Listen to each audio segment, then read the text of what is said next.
Bonsoir, vous regardez le 20h30 de la télévision nationale, les titres.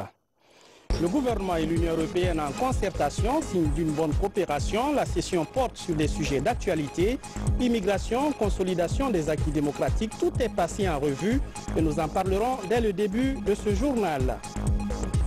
Nous irons à l'aéroport de Conakry. Sur place, une campagne de déguerpissement des occupants illégaux le long de la clôture est annoncée. C'est le défi que se fixent les nouveaux patrons de la société de gestion et d'exploitation de l'aéroport. Comment cela va se faire? Les détails dans un instant. Il n'est plus, on ne l'entend plus depuis 2 ans, mais il nous parle Jean-Marie Doré dans un livre publié par un de ses proches collaborateurs, Ali Gilbert Ifono. L'écrivain revient sur les relations entre Moussa Dadis Camara et Sekouba Konaté, mais pas seulement. Restez avec nous pour comprendre. Bonsoir, merci de choisir la télévision nationale. Tout de suite, ce décret portant nomination d'un cadre au cabinet du président de la République. Le président de la République, vu la Constitution, décrète. Article 1er.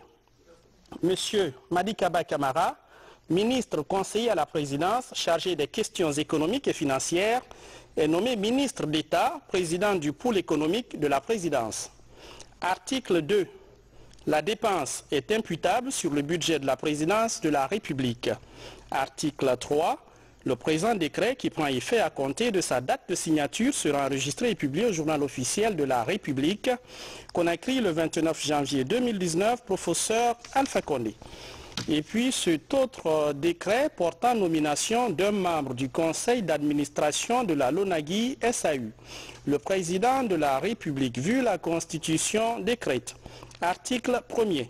Monsieur Ibrahima Sori Camara, juriste, directeur de la logistique de Guinée Games, est nommé membre du conseil d'administration de la Lonagui SAU en remplacement de monsieur Mamadouba Antonio Soare. Article 2. Le présent décret prend effet à compter de sa date de signature et sera enregistré et publié au journal officiel de la République. Conakry le 29 janvier 2019, professeur Alpha Condé. Direction Rabat, au Maroc, le président de l'Assemblée nationale poursuit son séjour. Claude Kori Kondiano rencontre le chef du gouvernement marocain après ses homologues du Parlement, une offensive diplomatique pour renforcer la coopération entre Conakry et Rabat. Le point avec Abdoulaye Nguilade Diallo, notre envoyé spécial au Maroc. Chaude poignée de main entre le président de l'Assemblée nationale de Guinée et le chef du gouvernement marocain. Elle marque le démarrage d'un vaste programme d'intégration socio-économique entre nos deux États. L'honorable Claude Kori Kondiano et Saad Edi Otmani ont surtout évoqué la nécessité de renforcer les vieilles relations qui ont toujours existé entre la Guinée et le Maroc, deux pays unis par l'histoire et l'amitié. Et chaque fois qu'on a une visite de part et d'autre, c'est une occasion pour discuter des moyens pour renforcer davantage les relations bilatérales. On a des relations politiques excellentes. Le Maroc soutient toujours tous les intérêts de la Guinée-Conakry. Et puis la Guinée soutient aussi les intérêts du Maroc. J'ai tenu à remercier M. le Président de toutes les positions soutenant le Maroc en ce qui concerne son intégrité territoriale, la question du Sahara, la question de l'adhésion à l'UA, l'Union africaine, et aussi maintenant la question de l'adhésion à la CEDEAO. Au ministère des Affaires étrangères et de la coopération internationale, tout comme au ministère de l'Industrie, de l'Investissement, du Commerce et de l'Économie numérique, l'essentiel des discussions porte sur l'amélioration du climat des affaires, mais aussi le renforcement de la coopération sud-sud. En fait, on parlait la formation, qui était vraiment un sujet très important pour la Guinée, mais aussi la possibilité d'effectuer des visites d'hommes d'affaires de part et d'autre, afin de connaître les opportunités d'investissement dans le Maroc, mais aussi dans la Guinée. J'ai fait, comme je vous l'ai dit, Madame la ministre,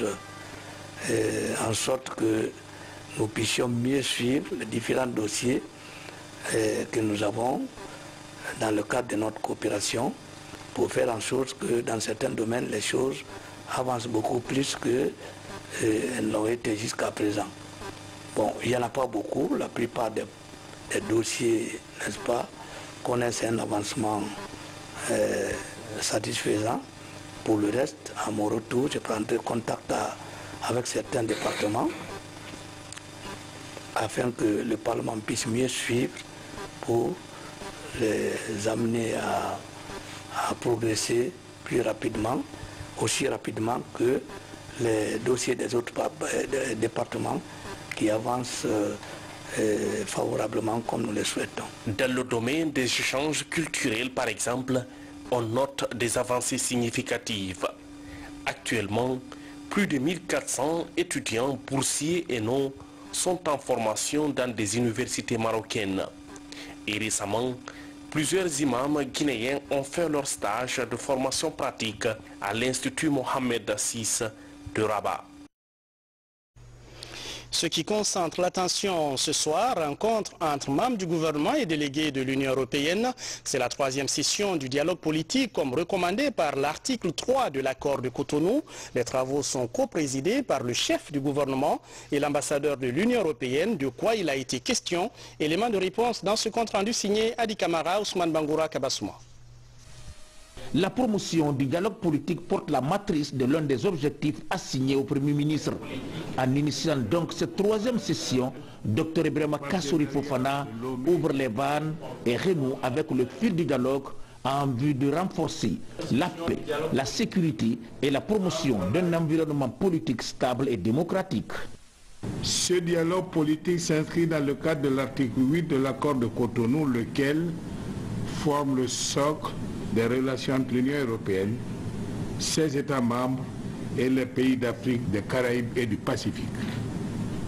La tenue de cette session, la 3e du genre, traduit à la fois une tradition et surtout la vitalité de la coopération et la force des liens qui unissent la Guinée à l'Union européenne. Au-delà d'un simple respect du calendrier, il s'agit pour nous de témoigner de cette volonté partagée de partenaires engagés à raffermir leurs relations. C'est bien cette volonté commune qui fonde le dialogue politique au titre de l'article de l'accord de Cotonou. Un dialogue qui se veut direct, ouvert et sans embâche. Un dialogue structuré destiné à renforcer la compréhension mutuelle et à développer les bases du partenariat en fonction du choix des priorités qui répondent aux grands défis qui nous interpellent collectivement. Cette 3e session va se pencher sur le renforcement de la coopération entre la Guinée, l'Union européenne et ses États membres. Là-dessus, le Premier ministre Dr Ibrahima Kassory Fofana est revenu amplement sur les acquis de cette coopération tout en évoquant les projets à réaliser pour assurer le développement de la Guinée. Aujourd'hui, la Guinée est devenue éligible aux différents instruments de financement, notamment les programmes indicatifs nationaux du Fonds européen de développement, le programme indicatif régional pour l'Afrique de l'Ouest et le Fonds fiduciaire d'urgence dans le cadre de la migration. Les acquis à ce jour sont incontestablement nombreux. Nous sommes en droit de nous en réjouir. Cependant, la volonté partagée de consolider les acquis du partenariat que nous bâtissons année après année interpelle sur les besoins d'adaptation permanente pour mieux tenir compte des réalités, des évolutions et des priorités changeantes d'un environnement national, régional et international tout aussi changeant. Le représentant de l'Union européenne en Guinée a fait un bref aperçu sur le fonctionnement de l'institution, ses domaines d'intervention et les projets à financer dans les pays africains. Il y a certaines questions qui se posent, qui sont les préoccupations de la société européenne. L'immigration n'est certainement une. La question du terrorisme, malheureusement, qui s'invite au débat politique en Europe. Les questions de changement climatique et ses conséquences. Et enfin, la question de l'emploi et le futur économique de l'Europe. Un autre rendez-vous qui me semble pertinent d'annoncer aujourd'hui, c'est la préparation 10 sommets Union africaine, Union européenne qui aura lieu en 2020 en Europe. Cette fois-ci, après celle de novembre 2017, que de façon magistrale, votre président a conduit à Abidjan. Il me semble important de signaler que cette année, nous aurons 2 grands rendez-vous de préparation. Une a eu déjà lieu, c'est la réunion ministérielle entre l'Union africaine et l'Union européenne qui a eu lieu à Bruxelles récemment, il y a 10 jours. Et une deuxième réunion ministérielle qui aura lieu à l'automne en préparation de ces rendez-vous importants. Je signale que c'est un rendez-vous au sommet et que, comme les autres pays, la Guinée sera également invitée à assister le moment venu en 2020. Alors, cette troisième session reste sur la trajectoire de la promotion du dialogue politique, de la sécurité, de la stabilité, de la culture démocratique et de la lutte contre la migration clandestine. C'est officiel, la Guinée et l'Espagne signent un protocole de coopération. L'objectif est d'intensifier la lutte contre la migration irrégulière et le terrorisme. La signature a eu lieu au ministère de la Sécurité avec une mission espagnole dirigée par le ministre de l'Intérieur. Les différentes parties s'engagent à renforcer la coopération bilatérale entre les services des 2 pays. Mohamed Lamine Camara. Le grand banditisme, le trafic de drogue et le terrorisme sont autant de fléaux qui sévissent aujourd'hui dans le monde. La Guinée affûte sans cesse ses dispositifs de lutte contre ces maux. Pour davantage appuyer ses efforts, le Royaume d'Espagne apporte sa coopération. Pendant son séjour de travail à Conakry, le ministre espagnol de l'Intérieur signe un protocole de coopération bilatérale entre les services de sécurité et de la protection civile des 2 pays. Intercambio también de prácticas de nuestras fuerzas y cuerpos de seguridad del Estado para luchar contra la criminalidad organizada. En signant cette convention, c'est structurer la coopération bilatérale et fixer la façon dans laquelle les échanges d'informations, les échanges d'expériences, la capacitation et formation et les forces de sécurité des 2 pays pour justement aboutir à une meilleure coopération bilatérale et surtout à faire face aux défis communs. À la criminalité organisée. C'est pour donner une ossature juridique à la coopération qui existe si heureusement d'ailleurs entre l'Espagne et la Guinée dans le domaine de la sécurité et la lutte contre la criminalité. Donc ça ne vient que conforter cette coopération, la consolider. Avec le ministre d'État à la Défense nationale, la délégation espagnole s'est entretenue autour des questions de terrorisme international. Au cours des échanges, le ministre Mohamed Diané a sollicité du gouvernement espagnol la signature prochaine d'un accord cadre dans le domaine militaire à travers la formation des soldats guinéens en Espagne. La mission espagnole s'est ensuite rendue au ministère de l'administration du territoire. Là, les discussions portent essentiellement sur la migration clandestine. Comment et par quels moyens nous allons ensemble, Espagnols et Guinéens, œuvrer à réduire de façon drastique, sinon à éliminer ce phénomène d'immigration. Deuxièmement, comment diversifier les axes de coopération? Ce débat donc est ouvert entre notre département et le ministère. Nous avons posé des problèmes dans le cadre de la formation, dans le cadre de la coopération décentralisée. Autant de choses qui peuvent renforcer, en tout cas, les relations entre les 2 pays. Au ministère des Affaires étrangères, le renforcement des liens d'amitié et de coopération entre le Royaume d'Espagne et la Guinée est au cœur des échanges.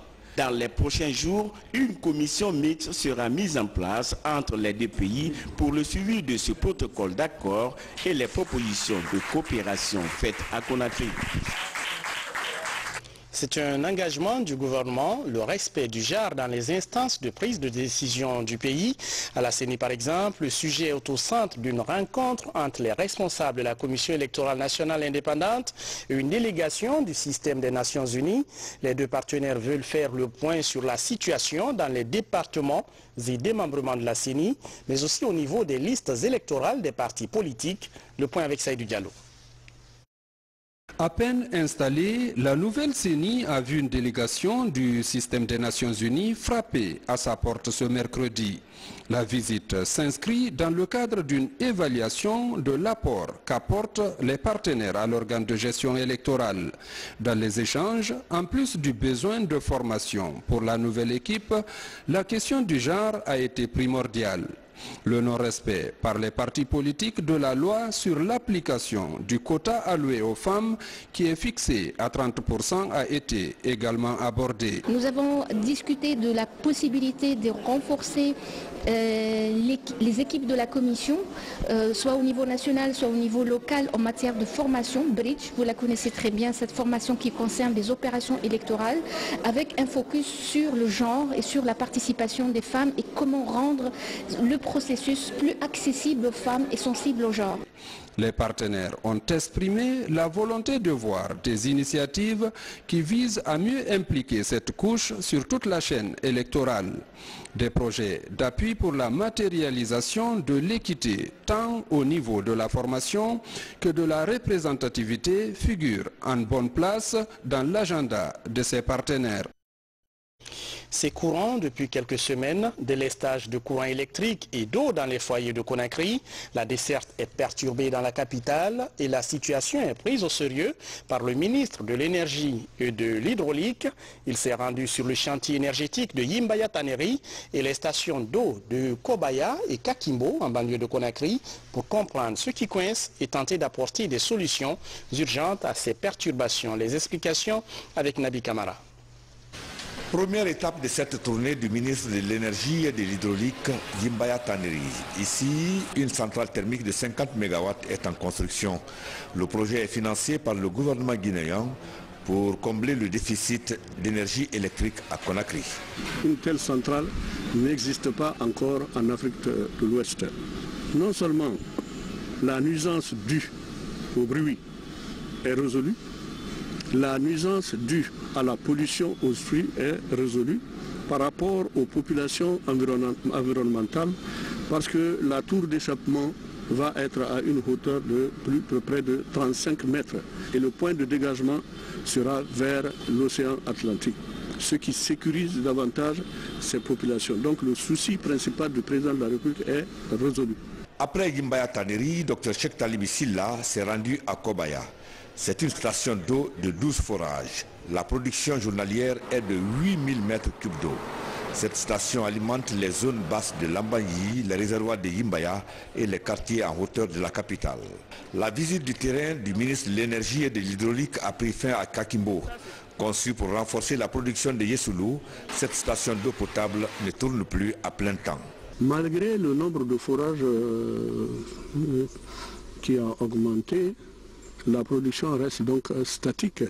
Ça, c'est dû au fait très certainement de l'attaque des activités anthropiques de nos populations sur le couvert végétal, sur l'écosystème de Kakimbo. On doit se déployer pour pouvoir sauver ce qui se trouve ici. Même la source d'eau de Kakimbo n'existe plus. Ce constat, c'est pour demander à la SEC de faire des efforts de recouvrement afin d'avoir des moyens qu'il faut pour acheter le carburant, pour alimenter ces groupes, afin qu'ils puissent fonctionner pour donner de l'eau aux populations. La ville de Conakry enregistre ces derniers temps des perturbations en eau potable. Après cette visite, le ministre compte apporter des solutions appropriées à la situation des désagréments. Je vous le disais en titre, on va s'arrêter à l'aéroport de Conakry. La clôture est envahie par des marchands et cambistes. Un chantier de magasin est aussi en construction par des inconnus qui sont leurs complices. On ne les connaît pas, du moins pour l'instant, mais ils sont recherchés par les nouvelles autorités de la société de gestion et d'exploitation de l'aéroport, tout comme ceux qui se cachent derrière ce projet. Sur place, on annonce l'application des normes de sûreté internationale. Comment cette campagne va concrètement se dérouler? Élément de réponse dans ce reportage de Valérie Talimanet. On les croise le long de la clôture de l'aéroport de Conakry, l'une des vitrines du pays. Ici, des vendeurs de tout genre sont installés ça et là, sans aucune autorisation des autorités, pendant que le pays reste exposé à des sanctions internationales. En cause, le non-respect des normes environnementales, de sécurité et de sûreté. Outre les vendeurs à la sauvette, un chantier est ouvert sur le dos du mur de l'aéroport par des personnes encore non identifiées. Une fois que la chaîne de sûreté est compromise, la fréquentation de tel aéroport devient des zones à risque. Les compagnies vont se mettre en réserve. Donc on a tout intérêt de dégager entièrement l'ensemble des obstacles et on doit y afficher des panneaux de sûreté qui vont indiquer interdiction formelle, domaine de sûreté. Donc ce qui va nous permettre réellement de conserver la chaîne de sûreté. Ce qui est là, c'est désolant, c'est surprenant de venir constater ces constructions qui sont adossées à la clôture. D'une part, ils bloquent les évacuations des eaux et ensuite, ils constituent une échelle qui permet de faciliter le passage de la zone publique vers la zone réservée. C'est un danger. On était dans une situation qui ne favorisait pas l'application des normes de sûreté. On a vu que le gouvernement a pris des décisions pour dégager l'emprise aéroportuaire. Malheureusement, on a constaté qu'ils sont en train de construire des kiosques qui est contraire aux normes, qui, en faisant les remblais, en faisant des kiosques, nous amènent des populations le long de la clôture qui feront que l'aéroport ne sera pas sûr en cas d'audit aéroportuaire. Une alerte est envoyée au gouvernorat de la ville de Conakry. Son implication pour dégager les encombrants physiques est sollicitée par les responsables de l'aéroport. J'appelle la ville de Conakry, surtout à laquelle nous payons des milliards par an en patente et en foncier bâti. L'obligation est faite à la ville de Conakry de protéger la ville de Conakry, le gouvernorat de Conakry, de protéger le domaine aéroportuaire. Bâti sur une superficie de 281 hectares, y compris la zone militaire, l'aéroport de Conakry accueille chaque année plus de 500 000 passagers venus du monde entier.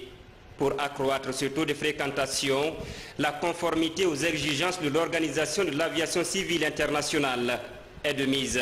Il y a 3 ou 4 jours, la compagnie portugaise était en Guinée, la TAP. Quand les compagnies veulent arriver en Guinée, elles envoient des missionnaires pour venir voir si l'aéroport de Conakry est dans une demande de sûreté. Est-ce qu'il y a une sécurité pour être là? Mais en visitant, ils se sont rendus compte autour des clôtures qu'il y a des trous qui sont percés, des trous qui sont partout. Ils ont dit qu'il n'y a pas de sûreté. Pour leur permettre d'être dans notre pays, il faudrait bien que l'on donne des gages.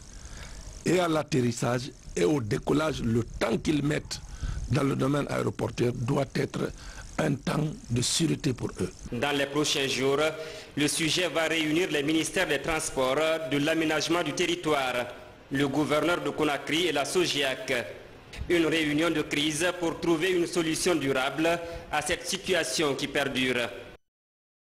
Et puis ce communiqué de presse. Dans le cadre de la poursuite de la réforme du secteur de la sécurité, sous la haute autorité de M. le Président de la République, chef des armées, le ministre d'État chargé des affaires présidentielles, ministre de la Défense nationale, porte à la connaissance du peuple de Guinée que son département procédera au courant de l'année 2019 à un recrutement national à l'intention des jeunes gens d'un certain niveau désireux de servir sous le drapeau. Ce recrutement qui concourt à la modernisation et au renforcement des effectifs des forces armées concernera exclusivement le haut commandement de la gendarmerie nationale et direction de la justice militaire. La date, les critères et les modalités d'organisation de ce recrutement feront l'objet d'un autre communiqué de presse. Le ministre d'État Allons à Imbaya, dans la commune de Matoto. Là-bas, les bandes de mangroves sont en danger alors qu'elles sont vitales et fragiles, mais les destructeurs sont sans pitié. Pendant que le gouvernement veut faire renaître les mangroves, il faut plus de vigilance pour sauver l'écosystème marin. Notre reporter Maurice Sidibé est allé sur place 2 jours après la visite de certains ministres du gouvernement. Le constat est interpellant, comme le montre ce reportage témoignage exclusif de la télévision nationale. Suivez. Il y a 2 semaines, les ministres de l'Environnement et des Pêches étaient sous cette bande de mangroves décapées à Imbaya et Faban. La démolition des constructions illégales avait été entamée et la présence d'une brigade mixte, gendarmerie environnement, renforcée pour freiner l'élan destructeur de l'homme. En revenant sur le site, après les mises en garde des ministres, notre équipe remarque que les constructions se poursuivent de plus belle. D'ailleurs, un nouveau remblayage a eu lieu. Dans ce bras de mer, ces crabes et poissons se retrouvent pris au piège d'un nouvel aménagement. Leur milieu naturel de croissance est détruit il y a 3 jours à peine. Les poissons sont pris en piège dans les milieux en faisant des clôtures. Sinon, ils sont condamnés à mourir. Aucun de ces poissons-là ne peut survivre. C'est pourquoi les poissons ne peuvent plus encore revenir pour encore reproduire parce que le milieu dans lequel ils se reproduisent est détruit. Si le milieu marin est détruit, c'est l'avenir de la pêche qui est voué à l'échec. Au port de pêche artisanal Bloquéa, un particulier vient aussi de s'offrir un pan de mangrove.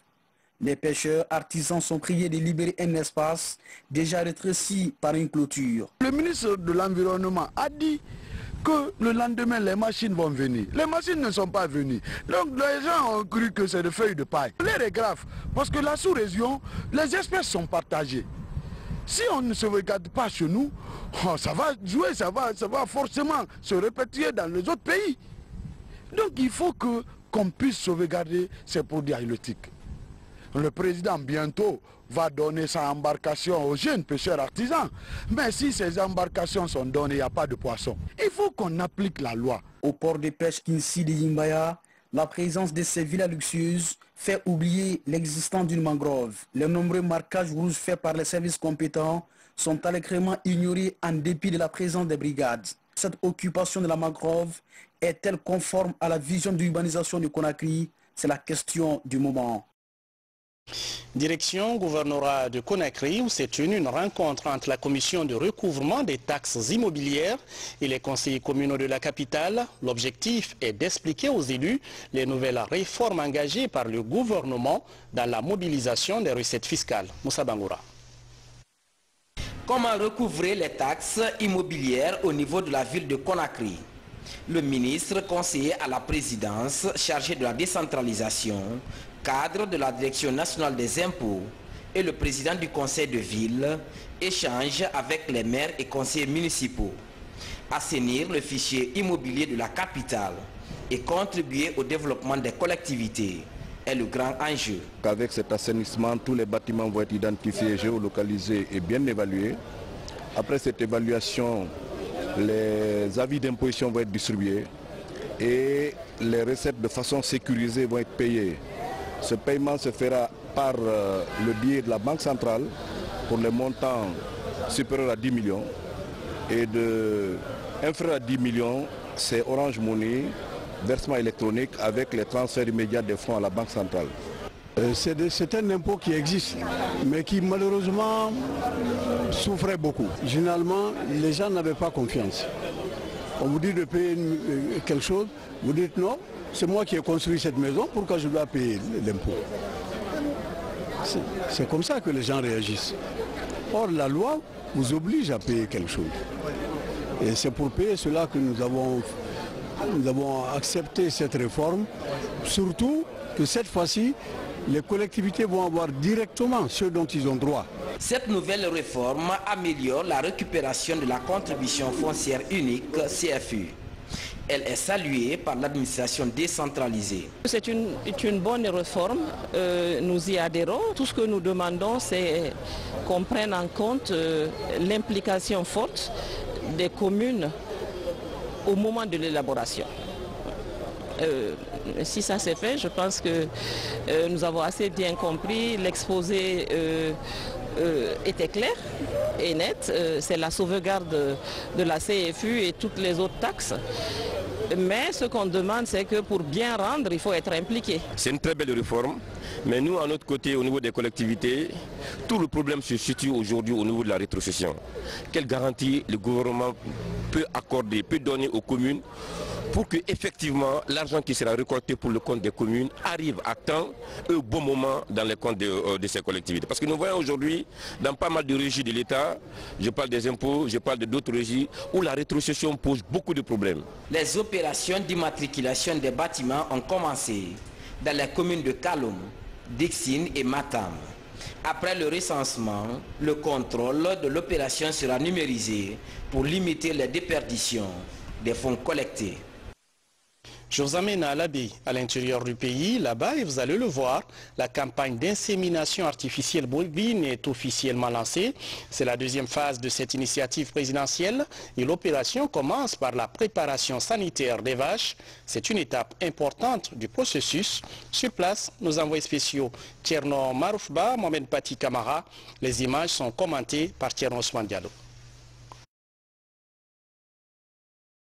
L'Abbé attend l'arrivée de cette équipe avec anxiété. Heureusement, sur les 25 vaches prélevées il y a plus de 14 jours, aucun cas de brucellose n'est signalé. Cette deuxième équipe de vétérinaires procède à la fouille rectale pour apprécier le niveau de gestation de chaque vache. En seconde phase de leur mission, les agents provoquent l'ovulation.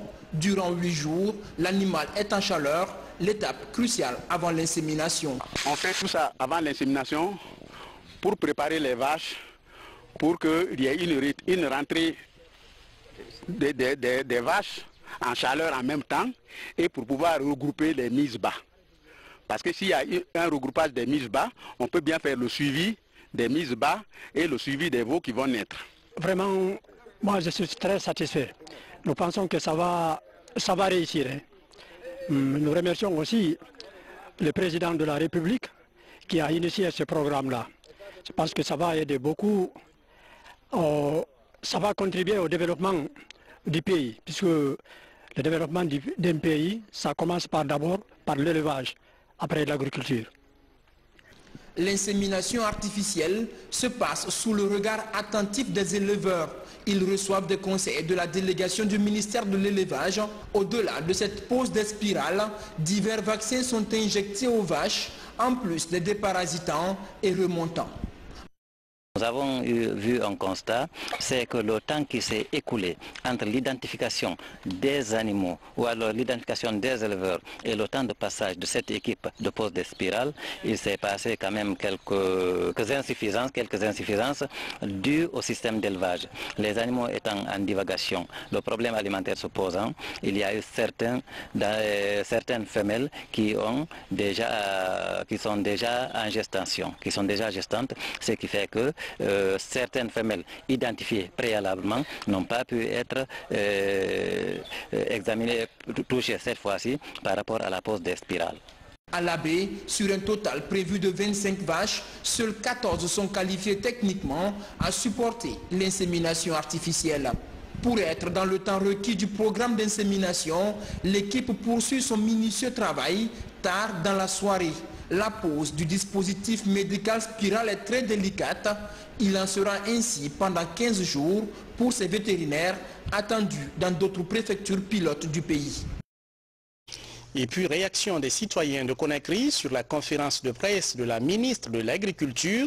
Elle est revenue sur les grands enjeux du développement rural pour augmenter la production locale et relancer les filières d'exportation, des sujets d'intérêt national que les populations suivent de près. Que pense-t-elle de toutes ces questions abordées lors de cette conférence de presse? Écoutons certains citoyens que notre reporter Fodé Camara a rencontrés à Conakry. Je suis, c'est une très bonne communication dans la mesure où on sait que le développement de tout un pays passe par l'agriculture. J'ai vu une dame qui est déjà, c'est une habituée de la situation. Je l'ai suivie par rapport à des réformes qu'elle est en train de mener dans ce secteur. Je crois que c'est des réformes encourageantes, surtout l'investissement dans les plaines de Monchon, j'ai vu les images à la télé. Et puis il faut féliciter aussi le chef de l'État qui accompagne le secteur de la culture parce que la sécurité d'un pays, c'est surtout la sécurité alimentaire. Dans ce cadre-là, il y a eu beaucoup d'avancées. il y a eu beaucoup d'avancées. Nous avons constaté, parce qu'il y avait un certain nombre de situations sur lesquelles nous ne sommes pas du tout informés, mais le passage du ministre de l'Agriculture nous a permis de comprendre réellement ce que l'État est en train de faire de ce côté au niveau du secteur agricole. Les défis à relever à ce niveau, il faut vraiment penser à la commercialisation. Elle a été très rassurante et très brève dans ses analyses concernant notre agriculture qui en constitue un secteur prioritaire dans le développement économique de la nation. C'est une femme qui aime relever des défis. Les défis concernant l'agriculture actuelle, je crois qu'elle est en mesure de les relever. Surtout que c'est dans les objectifs de notre président de la République, faire avancer l'agriculture. Il y a des fruits ici, mais vraiment ouais, de bonne qualité. Mais vraiment ouais, c'est cher. Nous, le pauvre, ouais, on ne peut pas acheter ça. Vraiment, ouais, si ouais, le président peut ouais, nous aider, vraiment ouais, de faire ouais, le prix de l'alimentaire ouais, en Guinée ici, vraiment ouais, ça sera bon pour nous. Tout n'est pas rose, mais ce qui est sûr, l'État a fourni des efforts pour améliorer les conditions du secteur rural. Ils ont fait ce qu'ils ont pu faire. Et je pense qu'il faut qu'ils continuent dans le sens de l'amélioration du secteur rural. Vous la connaissez, notre émission à bâton rompu. Pour le numéro de ce soir, le débat a porté sur les contraintes de la mécanisation de l'agriculture guinéenne. Les invités parlent des acquis de la nouvelle politique agricole de la Troisième République. Nous vous proposons un extrait. Avant 2010, un hectare était labouré à 800 000, 1 million. Le président de la République a demandé à ce qu'on laboure un hectare à 300 000 francs. Dans les 300 000, vous avez le gasoil. Dans les 300 000, vous avez le prix du conducteur. Dans les 300 000, vous avez les pièces détachées. La question fondamentale, le riz est vraiment l'aliment de base des Guinéens. Oui. Mais pourquoi, avec toutes ces productions, on continue à importer du riz? Bon, ça c'est une question récurrente. Elle revient souvent. Mais le grand dilemme du riz, hein, c'est que les statistiques montrent que la production augmente, elles montrent que la consommation de riz augmente, que les importations augmentent. Mais vous savez, le ministère de l'Agriculture n'est pas le seul acteur de la production de riz. Mais si Jean de Koba a menacé, Monson a menacé, s'il travaille là-bas, toute la Guinée va manger ça. J'ajoute que vous suivrez l'intégralité de cette émission à 21 h à la radio nationale et à 21 h 30 sur la télévision nationale. Il nous a quittés il y a 2 ans, jour pour jour, 2 belles années qu'on ne l'entend plus. Mais ce soir, il nous parle dans un livre, comme l'a voulu un de ses proches collaborateurs. Ali Gilbert Ifono retrace une partie du parcours de cet homme d'État. Vous vous rappelez évidemment de Jean-Marie Doré, animateur de la vie politique de son vivant et combattant de la liberté, selon les propres mots de son compagnon de lutte, Alpha Condé.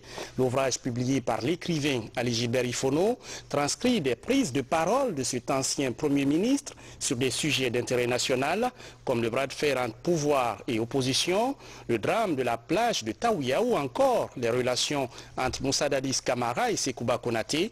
Bernard Tonguino et Lansana Bissiri Bangoura ont suivi pour nous la dédicace de l'ouvrage. Devant l'auditoire, Ali Gilbert Ifono expose sur le contenu de son nouvel ouvrage et surtout ses motivations à transcrire une partie des nombreuses interviews et déclarations de l'ancien Premier ministre de la Transition, Jean-Marie Doré. Dans le public venu assister à cette dédicace, la veuve de Jean-Marie Doré, des écrivains, des politiques et autres admirateurs. Je ne voulais pas qu'on oublie ce monsieur dans ce pays. Il a beaucoup fait et il laisse la classe politique orpheline. Mais comme c'est un monsieur qui n'aimait pas beaucoup écrire, il préférait l'art oratoire. Comme je l'ai dit tantôt, il a parfaitement réussi dans cet art. Donc, laisser ces paroles comme ça, ne pas les fixer, c'est juste 1 an, 2 ans, après on va oublier Jean-Marie Doré. Aujourd'hui, avec ce livre, non seulement en Guinée, qui rentre dans l'histoire, mais partout dans le monde, jusqu'à la bibliothèque du Congrès, parce que c'est la plus grande bibliothèque du monde. Ce livre est déjà là-bas. Publié à la maison d'édition française Publibook, Le livre compte 70 interviews transcrites en 500 pages.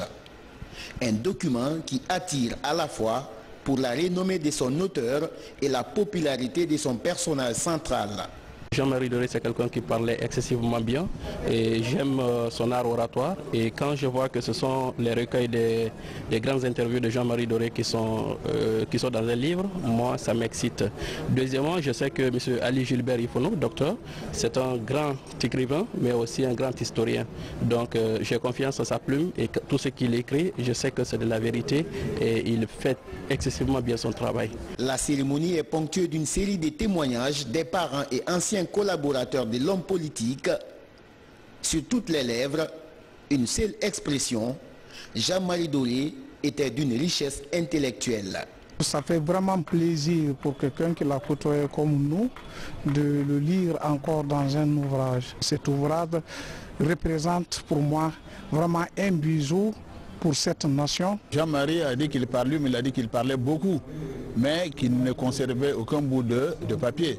Donc celui qui s'est donné la peine de faire des investigations, de rassembler tous ces papiers et en faire un livre qui va servir la postérité, qui va nous servir à nous-mêmes aussi, ses frères, eh bien, nous ne pouvons que le remercier et lui savoir gré d'avoir fait ce travail immense. Ali Gilbert Ifono est à son 6e livre. Ce nouveau est publié en hommage à son ancien ami et mentor dans le gouvernement de la transition. Un recueil dédicacé ce 29 janvier, date marquant le 2e anniversaire de la mort de Jean-Marie Doré. Voilà, c'est tout pour les infos. Merci de nous regarder à Bossou, Batenafadji, Gendembo, Yomburo et Pampakoulé. Je vous attends demain à 20h30. L'info continue sur notre site rtgkoloma.info. Je vous souhaite une très belle soirée. Restez fidèles à la télévision nationale.